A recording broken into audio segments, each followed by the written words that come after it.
এটা একটা গোদরেজে age pro fridge check করতে এসেছি। এটা কমপ্লেন হচ্ছে ঠান্ডা হচ্ছে না, তো চালিয়ে চেক করব কি প্রবলেম হচ্ছে। দেখুন এখানে বোর্ডে সুইচটা মেরে দিয়েছি, আর এখন এখানে কোনো অ্যাম্পিয়ার নিচ্ছে না, তার মানে কম্প্রেসার কোনো রকম স্টার্টই হচ্ছে না।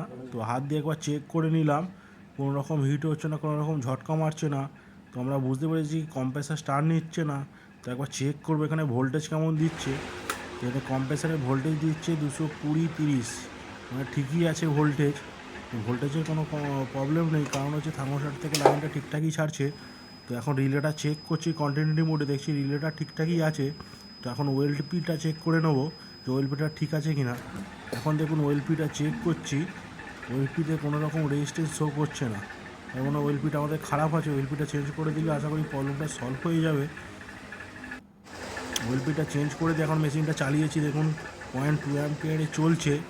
তো মেশিনটা রানিং হয়ে গেছে। এখন দেখুন এই মিটারটাতে 0.463 অ্যাম্পিয়ার নিচ্ছে, আর কন্ডেন্সারও হিট হতে আরম্ভ করে দিচ্ছে। তো 10 মিনিট ওয়েট করব, ওয়েট করে দেখবো কেমন ঠান্ডা হচ্ছে। তো বডি চারিদিকে হিট হচ্ছে, ডায়ার ফিল্টারও হিট হচ্ছে। 10 মিনিট এখন হয়ে গেছে। তো ভেতরটা খুলে দেখবো, ভেতরটা খুলে চেক করছি, মোটামুটি ঠান্ডা চারিদিকে চলেই এসেছে। তো বন্ধুরা, ভিডিওটা ভালো লাগলে লাইক শেয়ার সাবস্ক্রাইব করে দেবেন, চ্যানেলটাকে ফলো করে নেবেন।